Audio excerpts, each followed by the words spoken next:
Joining us now is global entrepreneur and business strategist Ruble Chandy. The international entrepreneur and best-selling author Ruble Chandy. Great to be with you, Melissa, and good morning, Houston.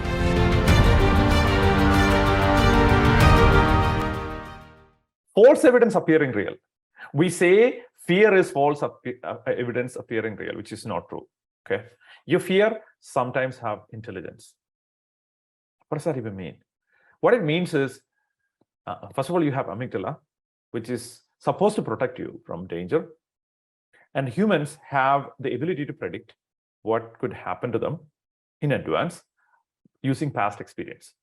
For example, if you're trying to cross a street, and all of a sudden, when you're about to cross a street, and if cars are coming, and if you don't have a predictable imagination facility or a faculty to predict that, okay, this car could come at this speed and it could actually hit, and if that metal ball that is like 3,000 to 6,000 pounds hits me, I'm going to be going to heaven.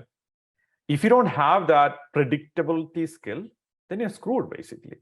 So the ability to cross a road intelligently, let's say if you're jaywalking across a street, the ability to cross a road comes using fear. So you're using fear to manage that.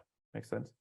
And it's the same fear that is making you aware of driving. When you're driving, you could be just closing your eyes, relaxing, not paying attention to the road, and all of a sudden you see something, like 3-4 years ago, even after paying attention, there was one time a crocodile. I actually went on a crocodile with my car, right? So even with paying attention, but if you're not paying attention, when the crocodile was like, it's a big one, right? So my car actually went over it.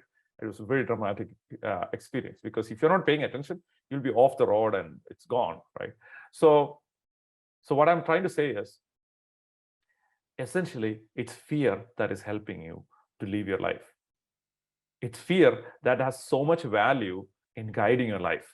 Your fear is actually helping you in guiding you to protect you and help you release and grow to the next level at the same time. So am I saying, oh, let's glorify fear and then all of a sudden everything is going to be fine? No. You need to be handling fear rather than fear handling you. So how do you handle fear? We'll talk about that in a second. But before that, understand this clearly. Your fear might have intelligence. So whatever you are fearful about, think about it and ask the question, does this fear have intelligence? It's definitely not false evidence appearing real. Definitely not all the time, right? So sometimes it might be false evidence, but how do you find out? By asking a question. How do you find somebody is intelligent? You ask them a question and they answer you, then all of a sudden, they are intelligent. Same way, you could ask fear. Hey, are you an intelligent fear? How do you do that? Are you trying to communicate something to me? What's the intelligence? Be curious about the intelligence of the fear. And if there is something that you need to take, you can take it. And once you take it, then you can handle it. How do you handle fear? Instead of fighting it, just dance with it, play with it. Just embrace fear, because it's a part of you. So rather than fighting it and fighting yourself, embrace it, dance with it, and then your fear will disappear. Especially the moment you take the intelligence from fear, your mind is like, okay, she got the message. That's it. The fear might be willing to move on. So treat as if fear is a person and allow her to move on by extracting her intelligence. And still, after extracting her intelligence, if she's still staying, then play with her, dance with her until she disappears. That's it. That's how you handle fear.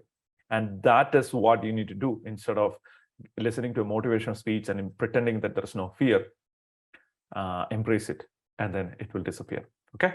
All right. Talk to you next time. Bye. You had to go through some crazy experience in your life. I understand that, but you can change that today.